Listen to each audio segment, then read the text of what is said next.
महाभारत की कथा में जिन स्त्रियों का वर्णन आता है उनमें एक नाम गांधारी का भी है।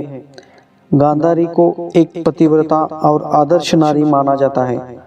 गांधारी गांधार देश के सुबल नामक राजा की पुत्री थी। गांधार देश के होने के कारण उनका नाम गांधारी पड़ा। गांधारी भगवान शिव की परम भक्त थी। जब गांधारी का विवाह नेत्रहीन धृतराष्ट्र से हुआ तो गांधारी ने भी अपनी आंखों पर पट्टी बांध ली। गांधारी का कहना था कि जब मेरे पति ही नेत्रहीन है तो उन्हें संसार को देखने का अधिकार नहीं है।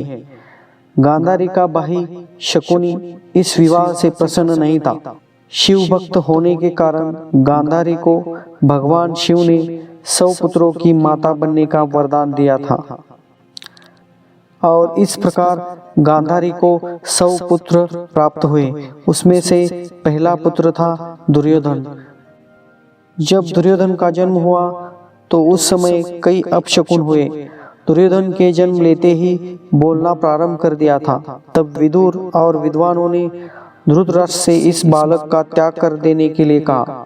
विद्वान और ज्योतिषियों ने कहा कि यदि कौरव वंश की रक्षा करनी है तो दुर्योधन का त्याग कर दे, नहीं तो अनिष्ट होने से कोई नहीं रोक पाएगा। लेकिन पुत्र मोह में दुर्योधन का त्याग नहीं किया जा सका। दुर्योधन बहुत महत्वाकांक्षी और अहंकारी था। उसके अहंकार के कारण ही महाभारत का युद्ध हुआ। महाभारत का युद्ध आरंभ होने से पहले जब भगवान श्री कृष्ण संधि के लिए शांति दूत बनकर हस्तिनापुर गए थे तो उन्होंने दुर्योधन के सामने पांडवों को 5 गांव देने का प्रस्ताव रखा था, लेकिन दुर्योधन ने यह प्रस्ताव ठुकरा दिया। जब ये बात गांधारी को मालूम हुई तो उन्होंने दुर्योधन को श्री कृष्ण के प्रस्ताव को स्वीकार करने के लिए कहा। गांधारी ने दुर्योधन से ये भी कहा कि भगवान श्री कृष्ण, भीष्म, द्रोणाचार्य और विदुर ने जो बातें तुमसे कही है उन्हें स्वीकार करने में तुम्हारा ही हित है। लेकिन दुर्योधन ने माता गांधारी की भी सलाह नहीं मानी और परिणाम महाभारत के युद्ध रूप में सामने आया। जब महाभारत के युद्ध के दौरान सभी कौरवों की मृत्यु हो गई तो दुर्योधन को गांधारी ने वज्र बनाने का निर्णय लिया। गांधारी ने भगवान शिव से यह वरदान पाया था कि वह जिस किसी को भी अपने नेत्रों की पट्टी खोलकर नग्नावस्था में देखेगी तो उसका पूरा शरीर वज्र का हो जाएगा। और इसलिए गांधारी ने दुर्योधन से कहा कि वह गंगा में स्नान करने के बाद उनके सामने नग्न अवस्था में उपस्थित हो।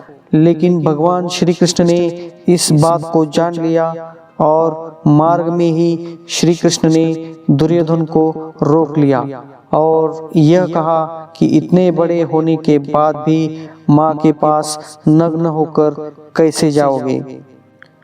दुर्योधन श्री कृष्ण के बातों में आ गया और जंघा पर पत्ते लपेट लिए गांधारी के समक्ष उपस्थित हो गया। जब गांधारी ने अपने नेत्रों से पट्टी खोलकर उसे देखा तो उसकी दिव्य दृष्टि जंघा पर नहीं पड़ सकी, जिस कारण दुर्योधन की जंघाएं वज्र की नहीं हो सकी।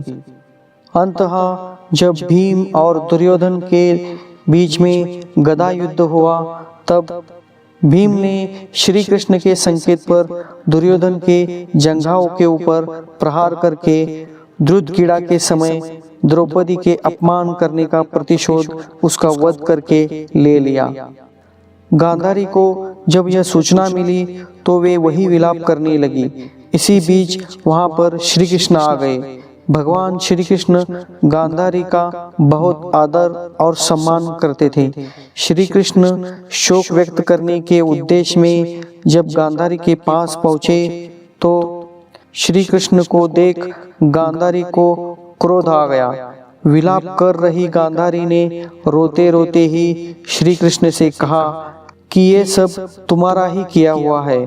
गांधारी ने श्री कृष्ण से कहा कि श्री कृष्ण, यदि तुम चाहते तो इस युद्ध को टाला जा सकता था, लेकिन तुमने ऐसा नहीं किया। गांधारी ने श्री कृष्ण से कहा, इस कृत्य के लिए तुम्हें कभी माफ नहीं करूंगी। श्री कृष्ण दोनों हाथों को जोड़कर गांधारी के सभी बातों को धैर्यपूर्वक सुनते रहे। क्रोधित गांधारी ने भगवान श्री कृष्ण को श्राप दिया कि श्री कृष्ण, जिस तरह से मेरे वंश का नाश हुआ है, उसी प्रकार से तुम्हारे वंश भी आपस में लड़ते हुए नष्ट हो जाएंगे। श्री कृष्ण ने गांधारी से कहा कि यदि इस श्राप को देने से आपके मन को शांति मिलती है तो ऐसा ही होगा।